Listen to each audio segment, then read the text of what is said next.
Bien, donc bonjour, nous allons nous retrouver pour cette vidéo qui va parler des développements limités qui sont à connaître et vous donner quelques astuces pour les retrouver, voilà, faire un petit point. Donc le but c'est pas de tout refaire le cours avec toutes les définitions, tous les théorèmes, mais je donnais quelques pistes pour ne pas se planter. Parce que quand vous devez faire un développement limité dans un calcul et que vous devez appliquer un développement limité de référence, si jamais vous ne donnez pas le bon, une erreur de signe, une factorielle qui manque et tout ça, bah, évidemment vous aurez 0. Et donc, bah, ce sera inutile, parce que vous aurez perdu du temps pour pas grand chose, donc il faut éviter, évidemment, à tout prix, ce genre d'écueil. Alors, on va commencer avec la somme des termes d'une suite géométrique qui va nous donner un premier développement limité. Si je vous dis demande de calculer 1 plus x carré plus x puissance n, eh bien vous reconnaissez naturellement la somme des termes d'une suite géométrique, puisqu'à chaque fois on multiplie par x. Et si la raison n'est pas 1, on sait que c'est 1 moins. Si x n'est pas égal à 1, donc x c'est la raison, si x n'est pas égal à 1, on sait que c'est 1 moins x à la puissance n plus 1 sur moins x. Pourquoi n plus 1? Eh bien parce qu'ici il y a n plus un terme. Parce qu'ici, le terme qui est là, c'est x puissance 0. Et après, je vous laisse vous convaincre tout seul que ça, c'est un petit taux de x. Donc, si je de x puissance n. Donc, si je l'écris comme un petit taux de x puissance n et que je le renvoie de l'autre côté, paf, j'ai directement le développement unité de 1 sur moins x. Je l'ai fait passer de l'autre côté. Et donc, j'ai mon développement unité de 1 sur 1 moins x. Je constate que ce développement limité, eh bien, quand je remplace x par 0, là, ça va être 1. Donc, il faut que quand je remplace x par 0, ici, ça donne 1. C'est bien pour ça que ici, ce développement unité commence par 1 et pas par x. Une autre chose que je peux faire, c'est remplacer x par son opposé. Donc si je pose y égale moins x, et bien en fait ici j'ai 1 sur 1 plus y quand je remplace, et donc je remplace x à chaque fois par moins y. Donc il y a deux cas, soit le x est à une puissance paire, autrement dit quand je remplacerai x par moins y, bah, j'aurai la même chose, mais par contre quand je remplacerai x par moins y, si je remplace avec une puissance impaire, ça fera apparaître un moins, parce que moins 1 puissance n, ça vaut 1 quand n est paire, et moins 1 quand n est impair. Donc ça me donne le deuxième développement limité à prendre, 1 sur 1 plus y. Pareil, c'est développement limité, quand y égale à 0, ça vaut 1, donc il faut qu'il soit là, vaille 1, quand y tend vers 0. Donc évidemment, ici, il est hors de question d'oublier ce terme-là. Et donc là, il faut bien retenir, l'avantage de connaître la somme des termes géométriques, c'est que quand on met que le terme avec, quand on fait la somme de tous ces termes avec des plus, eh bien on obtient des développement de 1 sur 1 moins x, parce que c'est 1 sur 1 moins la raison, et pas 1 sur 1 plus la raison. Donc c'est forcément ce développement limité là que vous obtenez là, et non pas celui-ci. Ok. Alors, à quoi sert CDL? Eh bien, si on vous demande d'écrire un développement limité de f sur g, la méthode est toujours la même, écrire un développement limité de f et un développement limité de g, et on factorise par l'équivalent de g. Ce qui permet d'avoir, donc si j'appelle h cet équivalent, une fois que j'aurai factorisé par l'équivalent h, j'aurai forcément 1 plus quelque chose qui tend vers 0. Et l'avantage, c'est que je pourrais du coup appliquer mon développement limité de 1 sur 1 plus u, 1 plus x, que je connais puisque c'est l'un des deux, avec, où je remplace x par u de x pardon, par x ou par y, suivant qu'il y a un plus ou un moins. Après, c'est comme vous voulez. Donc on va voir, on va continuer. Donc là, c'était pour expliquer pourquoi c'était le développement unité de 1 sur moins x, c'est celui qui a que des plus, et celui qui a 1 sur 1 plus x, c'est celui où il y a des plus et des moins qui s'alternent. Alors maintenant, on va parler d'un deuxième développement. On va parler de la formule de Taylor-Long. Donc la formule de Taylor-Long, elle est à connaître. Ici, je l'ai rappelé quand a égale 0, puisqu'on fait des développements unités quand a vaut 0. Donc ici, c'est f de x égale la somme de k égale 0 à n de toutes les dérivées km en 0 sur k factoriel fois x puissance k, plus ce petit de x puissance n. Les deux premiers termes, je vous rappelle, c'est quand k égale 0, k égale 1, c'est f de 0 plus f' de 0 fois x. Et donc ça, en fait, c'est la tangente en 0. Donc, connaître la tangente, c'est déjà connaître les deux premiers termes d'un développement unité. Donc si vous faites une erreur, si vous connaissez vos tangentes, évidemment, vous pourrez détecter une erreur. Donc si on prend f égale exponentielle, eh bien f égale exponentielle, c'est une très bonne idée parce qu'on connaît toutes ces dérivées en 0. Bah, comme quand je dérive exponentielle, c'est toujours exponentielle. Toutes les dérivées en 0, bah, ça aura exponentielle de 0 qui vaut 1. Donc je pourrais remplacer dans Taylor-Long la f dérivée km en 0 par 1. Et donc j'ai directement un développement unité qui est simple, x puissance k sur k factoriel. Et donc je peux l'écrire avec des trois petits points, c'est 1 plus x carré sur 2, plus etc. X puissance n sur n factoriel.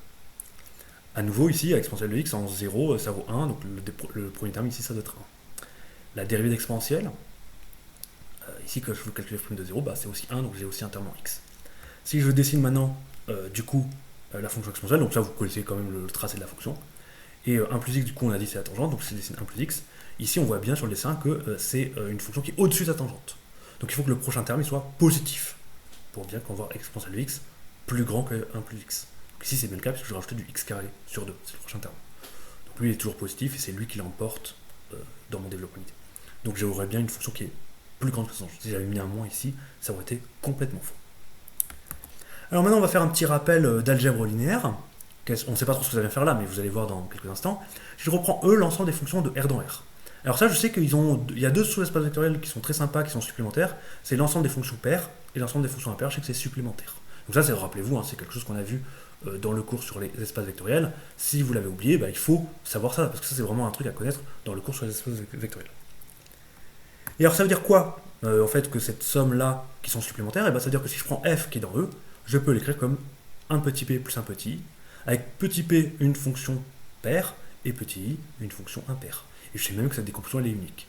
Donc ça c'est ce que je sais dans ce résultat-là, mais en fait j'ai même beaucoup mieux parce que dans le cours je sais comment calculer p et je sais comment calculer i. P et i sont des fonctions qui dépendent de f, ce sont des fonctions paires et impaires. Et en fait je connais même p de x, c'est f de x plus f de moins x sur 2, et i de x c'est f de x moins f de moins x sur 2. Si vous ne vous rappelez pas pourquoi, c'était l'analyse synthèse qu'on avait faite pour démontrer ce résultat-là.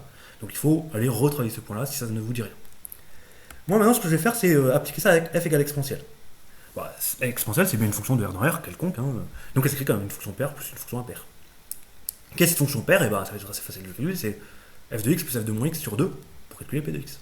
Mais si f c'est exponentielle, donc si j'ai exponentielle de x plus exponentielle de moins x, le tout sur 2. Ah mais ça on connaît, c'est ch. Et pareil, si je veux calculer de x, avec f avec exponentielle, ça sera exponentielle de x moins exponentielle de moins x, le tout divisé par 2. Ah mais ça je connais, c'est la fonction sh. Donc en fait ici on est dans un cas particulier où la partie paire de f et la partie impaire de f, c'est ch et sh quand je prends la fonction exponentielle. Évidemment, si je prends une autre fonction, c'est pas vrai, mais ici, le fait que j'ai pris exponentielle fait que la fonction paire, c'est ch, la fonction impaire, c'est sh. Et donc, du coup, si je réfléchis au développement d'unité d'exponentielle, qui a plein de termes, puisque sa partie paire, c'est ch, il serait logique que tous les termes pairs, ils aillent dans le développement d'unité de ch, et tous les termes impairs aillent dans le développement d'unité de sh. Voilà, donc c'est ce que j'ai dit là, et donc du coup ça donne directement le développement d'unité de ch et de sh. Le développement d'unité d'exponentielle c'était 1 plus x carré sur 2 factoriel plus x3 sur 3 factoriel, etc. Les termes pairs, pouf, je les ai mis dans le ch, puis les termes impairs, je les ai mis dans le sh. Alors ici j'ai écrit un développement d'unité de ch à l'ordre 2n. Vous voyez, je me suis arrêté à x puissance 2n, donc c'est un développement d'unité à l'ordre 2n. Attention, souvent, parfois les étudiants ils pensent que ça c'est un développement d'unité à l'ordre n parce qu'il y a du n. Oui, il y a du n, mais ici ce qui compte c'est pas le n, c'est le 2n qui a ici dans le petit o, donc ça c'est un développement d'unité à l'ordre 2n en 0. Donc si on vous demande un développement d'unité à l'ordre 2n de ch, c'est lui qu'il faut sortir. Souvent vous remplacez n par 2n et vous faites un développement d'unité, vous remplacez, et du coup vous avez du 4n et vous faites un développement d'unité à l'ordre 4n. Donc si on demande un développement d'unité à l'ordre 2n, c'est lui qu'il faut sortir. Donc ça c'est parce que, voilà, puisque ch est pair, je préfère donner un développement d'unité avec un ordre pair. Et à sh, du coup c'est pareil, c'est toujours ces termes de l'exponentielle, mais du coup, ici je m'arrête à un ordre impair. Donc ça c'est pareil, c'est un développement d'unité à l'ordre 2n plus 1. En 0 évidemment. Tous les développements d'unité usuels sont en 0. Voilà. ch en 0, je sais qu'elle vaut 1. Donc ici, le premier terme, forcément ici c'est 1. La dérivée de sh en 0, c'est sh de 0 qui vaut 0. Donc ici, j'ai une tangente horizontale, c'est l'équation. C'est y égale 1 plus 0 fois x. Et si je sais que ch c'est la chaînette, donc c'est une courbe qui est comme ça, elle est au-dessus de cette tangente. Donc c'est normal que le prochain terme il soit positif, parce que ch moins cette tangente, c'est quand je fais passer le 1 de l'autre côté, ça doit être positif puisque ch est au-dessus. C'est forcément ici qu'il y a un plus x carré sur 2 et pas un moins x carré sur 2 si vous avez un doute. Si vous avez un doute, c'est que vous confondez avec cosinus. Mais c'est pas possible parce que ch elle est au-dessus de cette tangente. Donc forcément ici le terme qui est ici c'est un plus. Pour sh ça va être à peu près le même topo. sh de 0 ça vaut 0, donc ici il faut forcément ici qu'il n'y ait pas de terme constant, il faut que j'ai un truc ici qui vaille 0 quand on remplace x par 0. Donc en commençant par x ça va. Et la dérivée de sh en 0 c'est 1. Donc forcément le développement limité il commence par 1 fois x. Et la tangente c'est y à x que j'ai dessiné en bleu. Par contre sh vous voyez elle tend vers plus l'infini. En plus l'infini, donc elle a tendance à être au-dessus de la tangente en 0. Donc le prochain terme il doit être positif quand x est positif. Par contre, comme elle tend vers moins l'infini en moins l'infini, et elle tend même très rapidement, elle a tendance à être en dessous de sa tangente en 0 moins. Donc il faudra rajouter un terme qui sera négatif quand x est négatif. Et donc c'est bien le cas de plus x au cube sur 3 factoriel, parce que x au cube, il est positif quand x est positif et négatif quand x est négatif. Donc en rajoutant ce terme-là, j'aurais bien un franchissement de tangente et dans ce sens-là. Ça n'aurait pas été le cas si j'avais mis un moins ici, ça aurait fait l'inverse. Et si vous mettez un moins, c'est que vous inversez, vous confondez avec sinus. Voilà. Donc ça c'est des petits trucs pour, si vous avez un doute entre sh et sh, pensez à quoi elle ressemble. Donc maintenant qu'on parle de cosinus et sinus, il faut y aller. Cosinus et sinus sont des fonctions qui oscillent, donc, contrairement à ch et sh qui elles vont en dire plus infini. Donc en fait, elles obtiennent le même dl que ces fonctions-là, mais on alterne le signe. Et c'est cette alternance de signes qui donne une chance d'osciller à ces fonctions d'osciller. Bon, c'est pas, encore une fois, c'est pas une preuve rigoureuse. La preuve rigoureuse, c'est appliqué à Taylor-Young, mais c'est juste pour vous donner une idée. Donc, cosinus, je prends le développement limité de CH et je mets un moins une fois sur 2. Alors, vous allez me dire, oui, mais comment on sait que lequel c'est un moins? Cosinus de 0, ça vaut 1. Donc ici, il faut forcément partir à 1. Vous ne pouvez pas partir à autre chose que 1. Et ici, à nouveau, ici, j'ai donné un développement limité à l'ordre 2n. Attention, ici, c'est pas parce que je mets un n que c'est un développement limité à l'ordre n. C'est un peu taux d'expérience de n, donc c'est bien un développement limité à l'ordre 2n en 0. Puis pareil pour le sinus, hein, je prends le terme impair, je prends le développement limité du SH et je mets un moins une fois sur 2.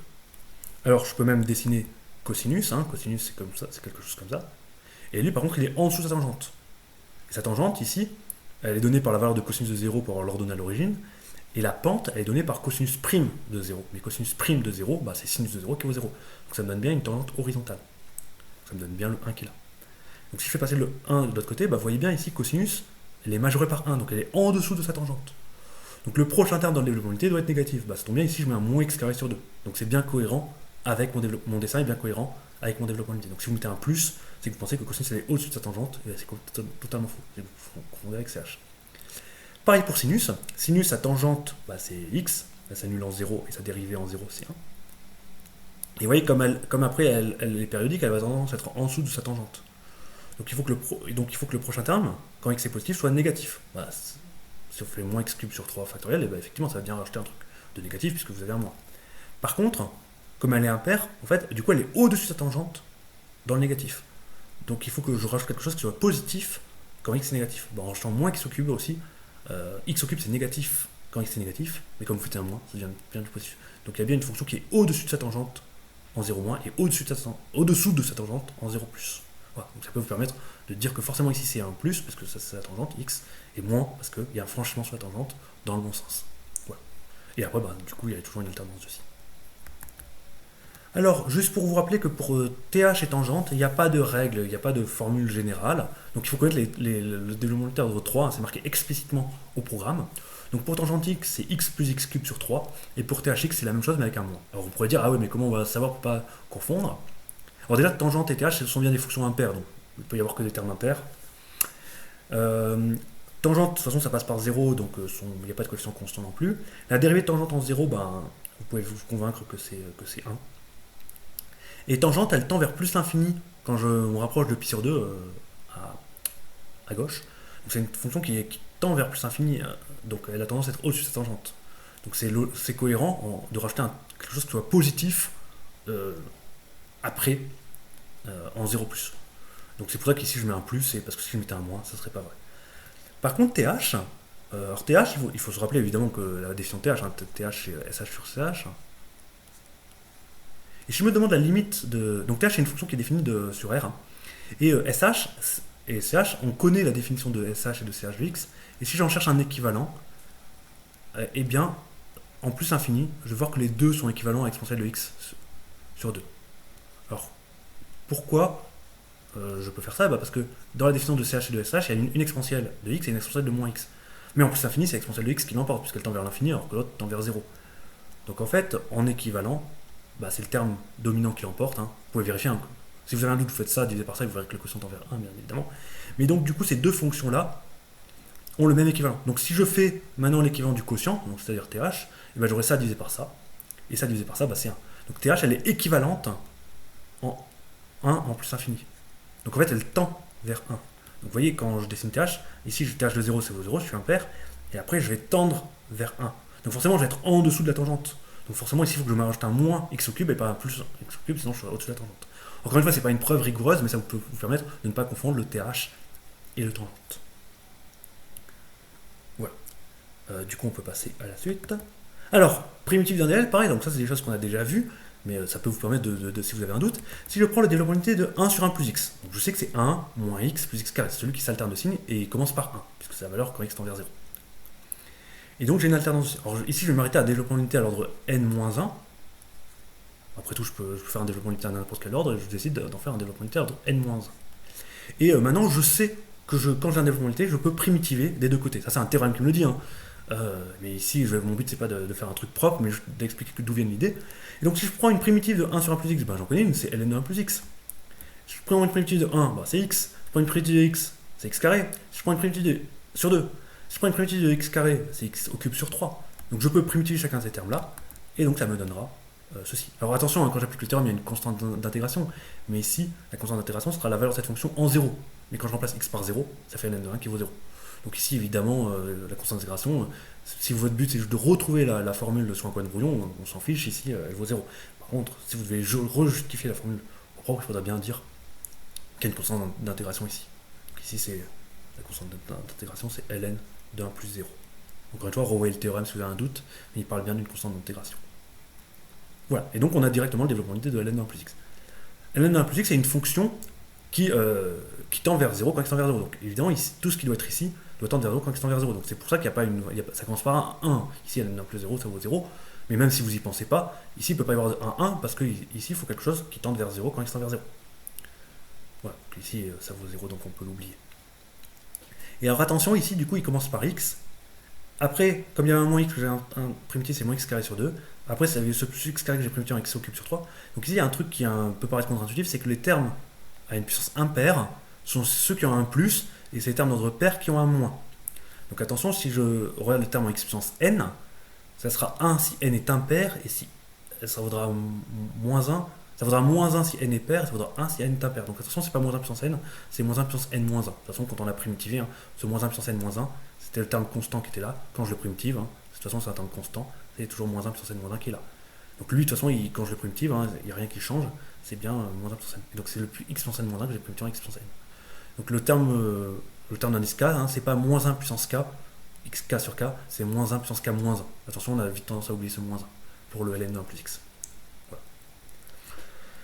Alors on peut même dessiner cette fonction. Donc là, j'ai dessiné la fonction ln, parce que ça c'est une fonction de référence que vous connaissez. La fonction ln, elle s'annule en 1, et sa dérivée en 1, bah, c'est 1, puisqu'on connaît la dérivée de ln, hein, c'est 1 sur x. Maintenant, ça c'est ln, et si je redis ln de 1 plus x, eh ben, il faut que je translate. Et attention, quand on fait ln de 1 plus x à la place de ln de x, on ne translate pas vers la droite, mais vers la gauche. Ça, il faut se convaincre que du coup ln de 1 plus x, c'est cette fonction-là. On pourrait penser que c'est celle-là, mais en fait, pas du tout.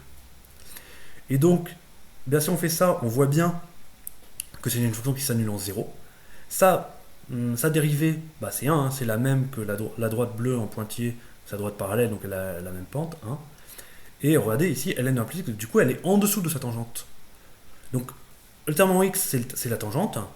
Et il faut, quand je fasse la fonction moins sa tangente, et ben, étant donné que je suis en dessous, il faut quelque chose de négatif. C'est bien le cas de moins x carré sur 2. Donc, vous ne pouvez pas mettre un plus x carré sur 2 si vous savez à quoi ressemble cette fonction-là. Cette fonction-là, elle est en dessous de sa tangente. Donc, c'est moins x carré sur 2. Donc, le premier est positif, puisque c'est ln de 1 plus x, son équivalent c'est x, c'est la tangente. Le deuxième, c'est moins x carré sur 2. Bon, bah, après, dès qu'on a le signe des deux premiers, après, on sait que ça s'alterne.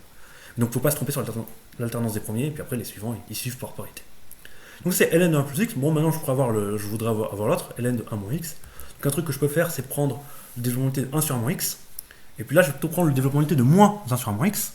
Donc, le développement d'unité de 1 sur 1 moins x, bah, c'est celui qui a que des plus. Et puis là, comme j'ai un moins, c'est un développement d'unité qui a que des moins. Et je primitive. Et donc, quand je primitive, c'est quoi une primitive de moins 1 sur 1 moins x? Ça, c'est du u' sur u. Et donc, ça se primitive en du ln de u, donc ln de 1 moins x. Attention, quand vous dérivez ln de 1 moins x, c'est pas 1 sur 1 moins x, parce qu'il faut pas oublier le u', qui ici vaut u moins 1. Et donc, pareil, bah, vous intégrez ça terme à terme. Donc, une primitive de moins 1, c'est moins x, une primitive de moins x, c'est moins x carré sur 2, etc. etc. Il n'y a pas de constante d'intégration, enfin, il y en a une qui vaut 0, etc. Alors, comment on dessine ln de 1 moins x? Et bien, ça aussi, il faut se convaincre que c'est. Si ça, c'est ln de 1 plus x, et bien ln de 1 moins x, c'est la fonction symétrique par rapport à la droite verticale. Donc ça donne cette fonction-là.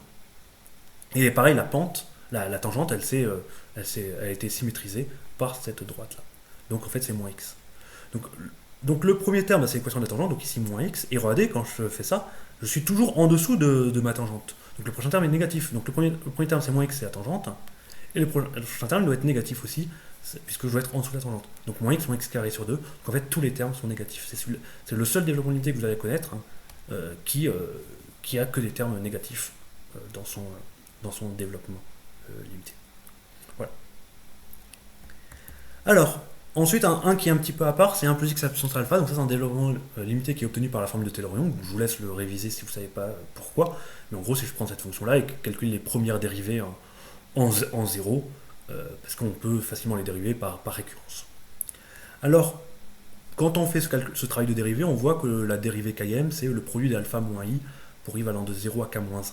Donc voilà, ça c'est la dérivée km en 0, hein, dans la formule de Taylor-Young, ça c'est la dérivée, hop, jusqu'à là, c'est la dérivée km de la fonction en 0.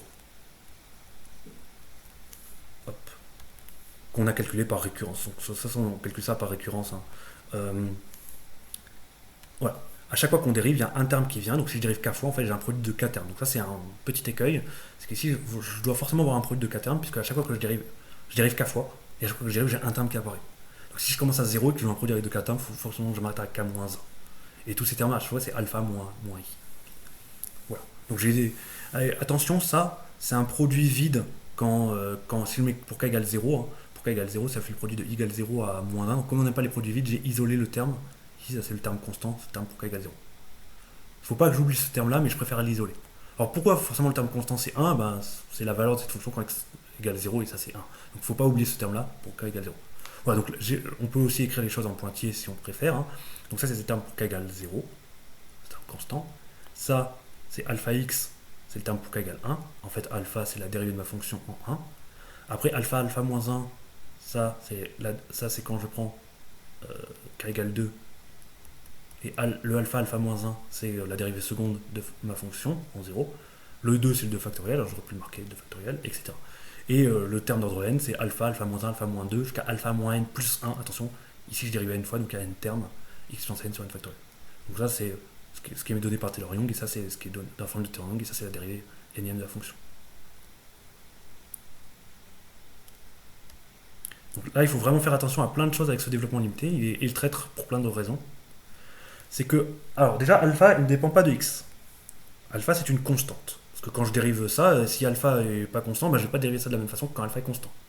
Je ne dérive pas de la même façon x au carré, 1 plus x au carré, je dérive d'une certaine façon.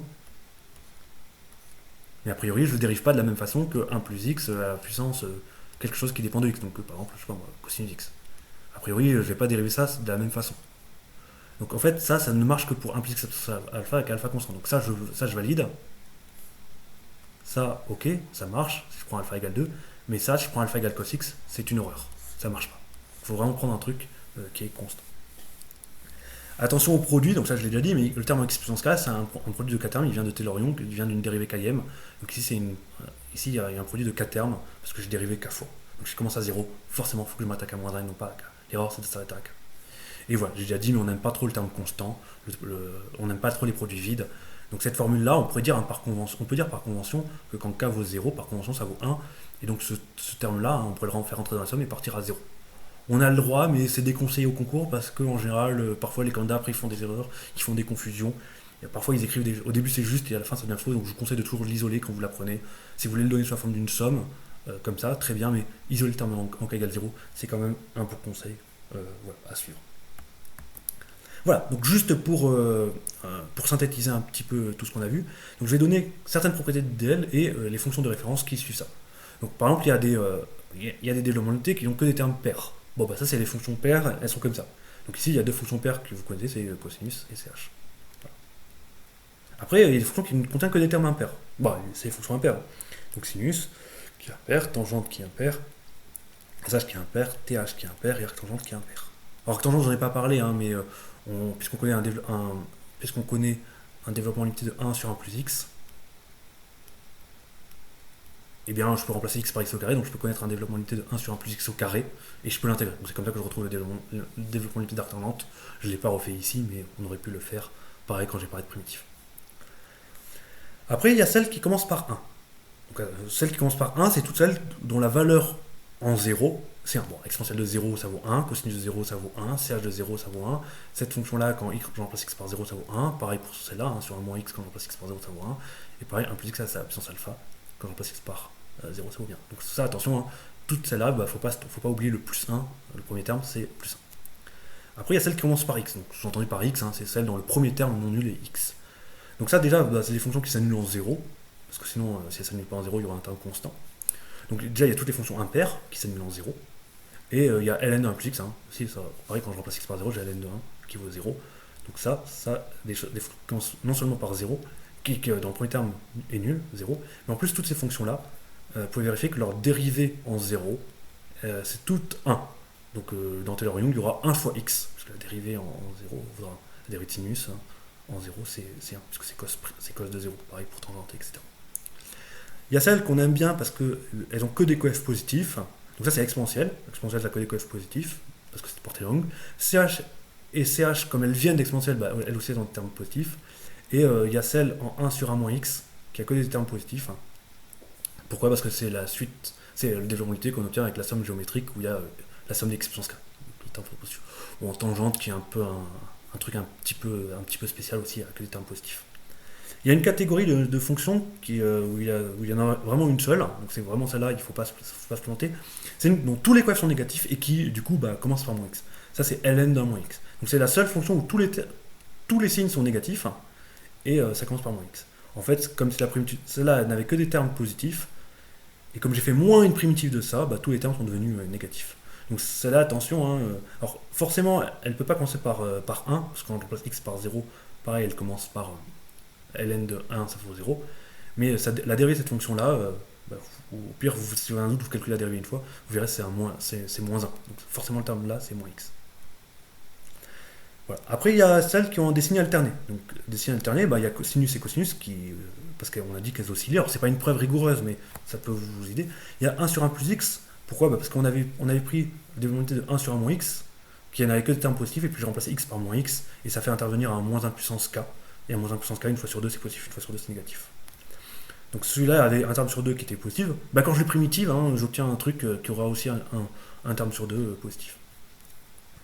TH aussi a un terme sur 2. Alors évidemment, quand je dis un terme sur 2, c'est un terme sur 2 non nul. TH est impair, donc tous ces termes pairs sont nuls. C'est les termes impairs de TH qui sont signés alternés. Et pareil pour arctangente. Arctangente, c'est 1 sur 1 plus x. La dérivée, c'est 1 sur 1 plus x carré. Celui-là, si j'écris son développement unité, il y aura déjà une alternance de signes, donc quand j'ai primitivé, il y aura une alternance de signes. Voilà. Une autre catégorie de fonctions, c'est celles qui ont des divisions. Donc il y a celles qui sont divisées par du 1 sur k factoriel, donc ça, c'est celles qui viennent de Taylor-Young. Et donc celles qui ont Taylor-Young,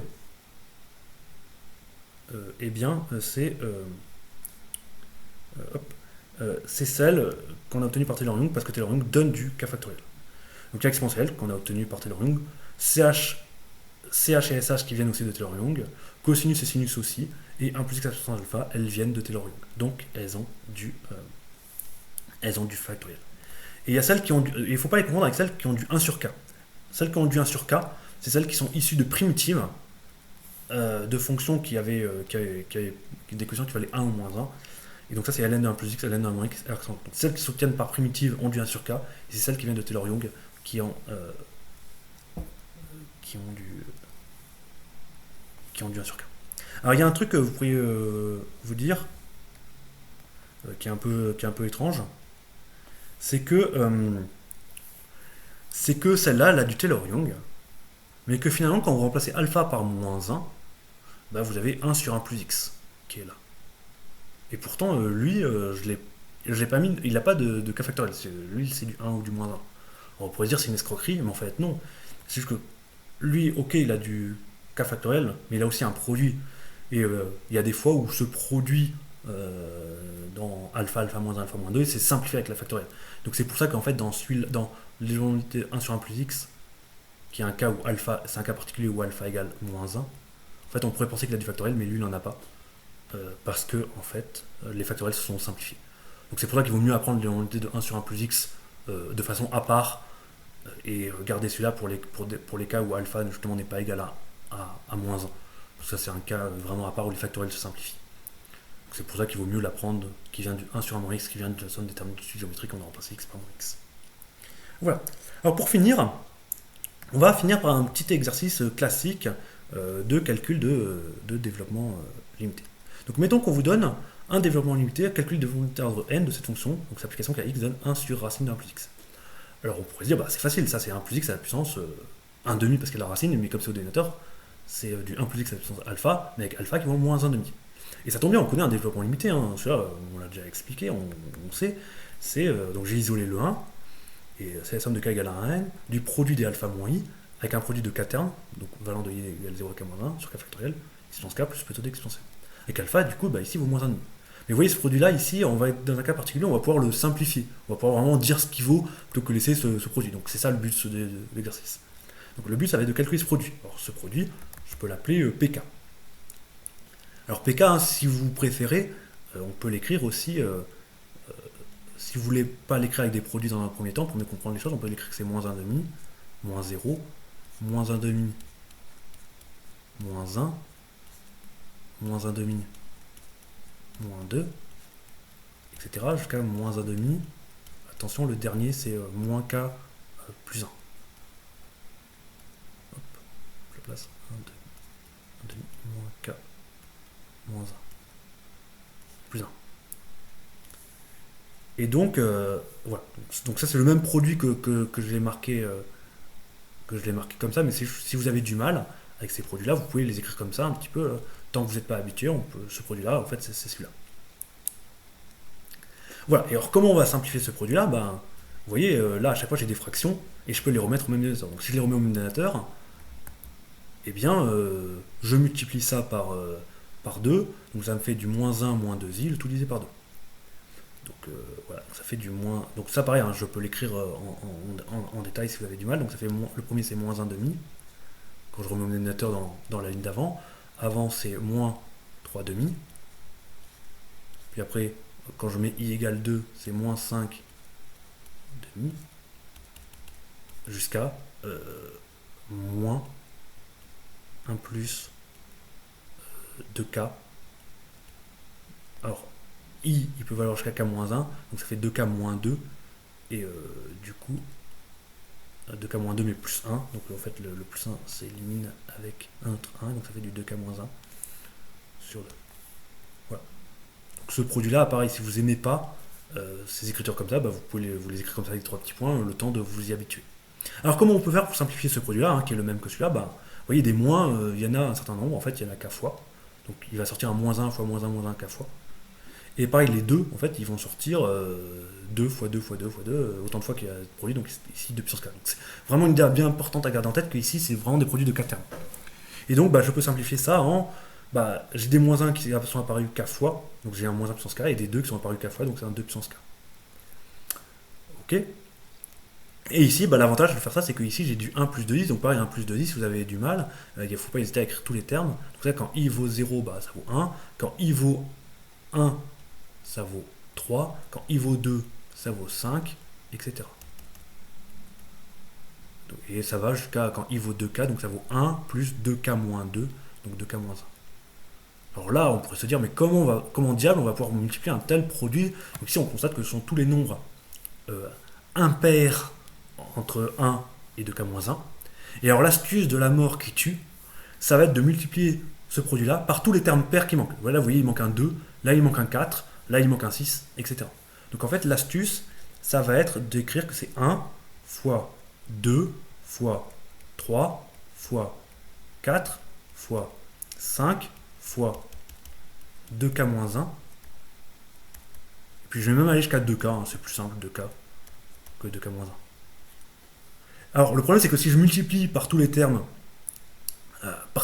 pairs, et ben, mon produit c'est plus le même. Donc évidemment, comme je ne veux pas faire n'importe quoi, bah, je divise par ce même produit de nombre pair. Donc 2 fois 4 fois 6 fois etc. jusqu'à 2k. L'avantage de faire ça, et ben, c'est que ce que j'ai fait là, c'est bien correct. Voilà, donc c'est ce qu'on fait. Donc pareil, là je vais l'écrire, mais sans trop petits points, avec des produits. Et donc ça, le produit des nombres impairs, il est là. Et là, j'ai multiplié par tous les nombres pairs. Donc j'ai dit que 2 fois 4 jusqu'à 2k. Donc c'est ce produit-là. Et donc, si je comprends bien ce qui se passe ici, maintenant, ici, il y a tous les termes, et les impairs et les pairs jusqu'à 2k.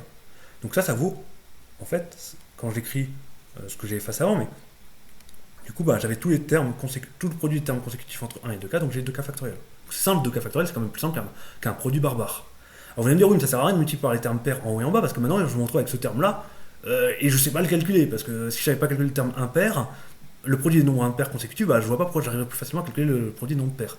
Et c'est là où il y a l'astuce de la mort, c'est qu'en fait, calculer le produit consécutif des nombres pairs, c'est beaucoup plus simple que calculer le produit des nombres impairs. Pourquoi? Parce que ce produit-là, donc si vous voulez, je vous le réécris, hein, c'est 2 fois 4 fois 6 fois 8 fois jusqu'à 2k. Et bah comme ils sont tous pairs, je peux factoriser par 2 dans chacun d'eux. Donc ça, le 2 qui est là, je peux le mettre devant. Par ici, le 4 qui est là, c'est 2 fois 2. Donc il y a un 2 que je peux sortir. Le 6, ici, je peux l'écrire comme 2 fois 3. Donc ça va me sortir un 2. Le 8, ici, il peut sortir un 2 fois 4. Donc je peux sortir l'un des deux. Et pareil, jusqu'à un K, jusqu'à 2K, bah, 2K, je peux le factoriser par 2. Et j'ai plus qu'à réécrire ce qui reste. Donc le 2, quand je l'ai factorisé par 1, bah, c'est 1. Le 4, qui est là, comme je l'ai factorisé par 2, bah, c'est 2. Le 6, comme je l'ai factorisé par 2, bah, c'est 3. Le 8, bah, c'est, comme j'ai sorti un 2, bah, c'est 4, etc. Et le 2, etc. jusqu'au 2K. Et le 2K, bah, comme j'ai sorti un 2, bah, il reste un K. Et là, Eureka, ça c'est un produit de 2, et j'en ai autant de fois. Donc j'en ai K, donc j'en ai 2 puissance K ici. Et là, j'ai du K factoriel. Donc du coup, bah, ce produit-là, on va pouvoir le calculer. C'est ce que je vais faire maintenant. Donc, j'ai dit que ce terme-là, c'était du 2K factoriel. Donc je peux remplacer par 2K factoriel. Et là, du coup, les deux, je les sors. Il en sort autant de fois que j'en ai, donc K. Donc il m'en sort un 2 puissance K. Et là, j'ai le produit de 1 égale à K de I. Et ça, c'est la factorielle de K. Donc j'ai moins 1 puissance K, 2K factoriel. Ici, j'ai mon K factoriel. Et ici, j'ai 2 puissance K fois 2 puissance K. Bon, ça, c'est 4 puissance K. Et donc là, vous voyez, j'ai calculé PK. Et PK, c'était le produit initial qui était là. C'est pour ça que j'ai appelé PK, c'est le produit. Donc maintenant, maintenant que j'ai calculé ce PK, que j'ai bien simplifié, là, vous voyez, il est quand même pas mal simplifié, et ben, je peux le remplacer par sa valeur. Et alors, dans ma somme, il y avait aussi une division par K factoriel. Donc ici, j'aurais du 2K factoriel divisé par K factoriel, et j'en ai un deuxième K factoriel qui intervient. Et donc, j'ai du 2K factoriel sur K factoriel fois K factoriel, et ça, il faut se convaincre que c'est K parmi 2K. Donc quand je remplace ça par ça, eh bien, je peux écrire ce produit de 2K factoriel divisé par K factoriel comme un K parmi 2K. Et donc ça simplifie un petit peu la somme. Là ici vous voyez plus de produit, ajoute un coefficient binomial, K parmi 2K. Alors vous pouvez remarquer que le 1 là, qui est là, il a disparu. Alors où est-ce qu'il a disparu? Mais en fait, il n'est pas disparu, hein. Il est ici pour K égale 0. Pourquoi? Parce que le terme qui est là, donc au départ dans ma somme c'était que pour K égale 1, mais je constate que le terme qui est là, si je calcule le coefficient qui est là pour K égale 0, eh bien, comme je connais que ça vaut 0, ça vaut 1 quand je remplace K par 0. Et donc, bah, tout ça, ça vaut 1. Donc, en fait, le terme que j'avais sorti, en fait, maintenant, je peux le re-rentrer en le voyant comme le terme pour K égale 0. Ce qui me permet de simplifier un petit peu. Et voilà, j'ai bien calculé mon développement limité de 1 sur racine de 1 plus x. C'est ce truc-là. C'est pas forcément quelque chose à connaître par cœur, hein, mais c'est bien de savoir le retrouver sans erreur. Parce que quand en concours, on demande aux gens de retrouver ça, et ben, il y a ceux qui ont bien compris le truc et qui vont bien faire un calcul propre, même parfois avec des 3 petits points, mais au moins un calcul propre, et puis il y a ceux qui vont arnaquer, parce que comme on va leur donner le résultat final, ils vont faire des erreurs, ils vont arnaquer jusqu'à ce que ça marche et ça se voit. Donc c'est bien quelque chose de bien connaître, hein, mais pas par cœur, parce que si vous l'apprenez par cœur, bah, vous l'aurez oublié la semaine prochaine. Voilà. Donc quelques petits conseils. Bah, c'est un exercice qu'il faut le retravailler à tête reposée. Au brouillon, comme moi je l'ai fait, il ne faut pas hésiter à écrire les termes avec les 3 petits points, hein, pour bien voir ce qui se passe, et après peut-être au propre écrire les produits sans 3 petits points, c'est toujours mieux. Après, au pire, au concours, si vous aimez pas, vraiment vous mettez des termes en 3 petits points, peut-être qu'on vous en donnera un petit peu, mais on vous en donnera toujours moins que ceux qui font n'importe quoi. Voilà.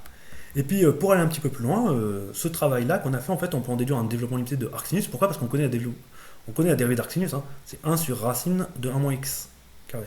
Donc, avec ce qu'on a fait, hein, on n'est pas loin d'avoir un développement limité, non pas de 1 sur racine de 1 plus x, mais de 1 moins x carré. Il suffit de remplacer le x par moins x carré. On aura donc un développement limité de arcsinus. Et si on a un développement limité d'arcsinus, il suffit de la dérivée d'arcsinus, et si on veut, donc du coup, le développement limité d'arcsinus, il suffit de primitiver ça. Et donc on aura un développement limité d'arcsinus. Pareil, le développement limité d'arcsinus, je ne pense pas que ce soit un développement limité qu'il faille connaître par cœur. Par contre, bah, c'est bien de pouvoir le retrouver en cas de besoin. Et pour cela, vous avez compris aussi, vous pourrez en déduire non pas le développement limité de 1 sur racine de 1 plus x, mais seulement de racine de 1 plus x par la même méthode, par exemple. Voilà, bah, du coup, c'est tout pour ceci.